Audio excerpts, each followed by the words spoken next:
ស្នាក់នៅខ្ញុំជាមួយបងប្អូនចំនួន900 គ្រួសារចឹងនេះក៏សូមជម្រាបលាហើយនិងសូមអរគុណដល់អាដាមនិងលោកជំទាវដែលបានផ្ដល់អំណោយមួយយ៉ាងច្រើនបាទផ្ដល់ដល់ជំរំខ្ញុំបាទនេះ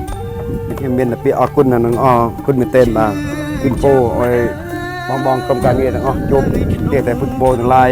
5ប្រការគឺអាយុវណ្ណៈសុខៈពលៈនិងបដិភិណៈមួយទៀតក៏សូមជួបតែសម្បត្តិ3មនុស្សទេវតាព្រាមទានបងប្រាថ្នាសម្បត្តិណាពោណាក៏សូមបានសម្រេចដោយបំណងបងប្រាថ្នាបាទខ្ញុំក៏អរគុណហើយជម្រាបលាបងនេះជាមេចៅយើងនេះជាព្រះមណ្ឌលបាទនេះអានេះលើមេភូមិបាទ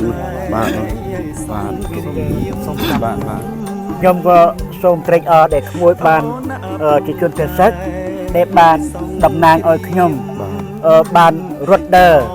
អ្វីគ្រប់យ៉ាងគឺលោកបានជួយខ្ញុំទាំងស្រុងបាទខ្ញុំជាក្រុមការងារហើយខ្ញុំជាគណៈកម្មការគ្រប់គ្រងមណ្ឌលសេនានេះខ្ញុំសូមត្រេកអរក្មួយនិងសូមជូនពរក្មួយបានសេចក្តីសុខដីប្រែននិងសូមជូនពរជនពិសេសទាំងអស់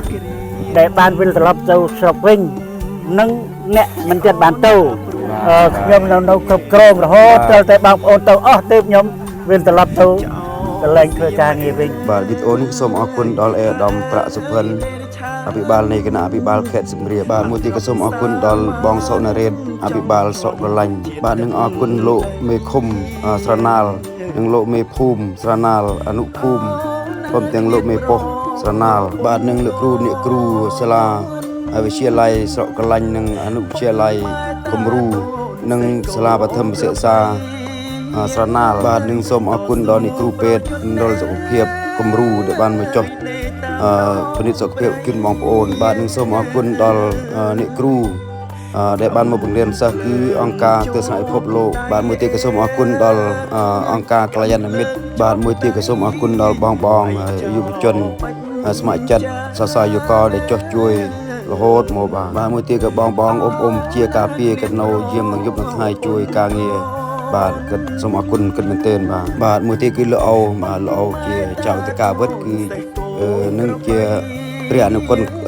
ស្រុកក្រឡាញ់ផងបាទគឺអូបានផ្ដល់កន្លែងសាក់នៅដល់បងប្អូនភាសាយើងផ្ដល់ទាំងទឹកផ្ដល់ទាំងភ្លើងបាទច្រើនណាស់លោកអូដែលមានចិត្តចង្អៀតទេគឺលោកអូរីករាយទទួលបងប្អូនយើងបាទខ្ញុំបាទឈ្មោះប៊ិនគៀងរស់នៅភូមិខ្ទុំសង្កាត់វងព្រាក្រុងស្រងខេត្តដើមជ័យគឺជាជនភាសាដូចគ្នាខ្ញុំបានមាន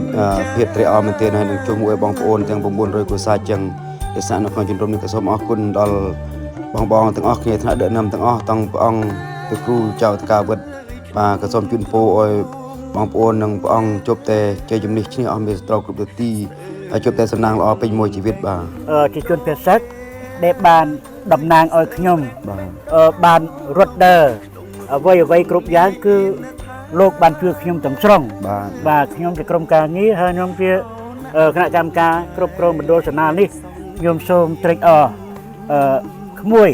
និងសូមជូនពរក្មួយបានសេចក្តីសុខដីអរគុណដល់លោកមេភូមិនេះកើតបាននោះអរគុណហើយហ្នឹងបានអរគុណបាទអរគុណបាទចាបានហូបក្នុងណាសេដែលចង់ខ្លន់បាយហើយខ្ញុំមួយទាំងអស់សូមបានសម្រាប់បាទសាធុបាទជួបប្រទះអីអសោះណាឧបសគ្គអីសូមបងវាជាអផនចាបាទចាហើយដែលឆានអាក្រក់សាមានចង់ប្លន់ជាតិទឹកដីអូណាឃ្លាតប្រពុនកូនពុកម៉ែតាដូនសេះកោក្របី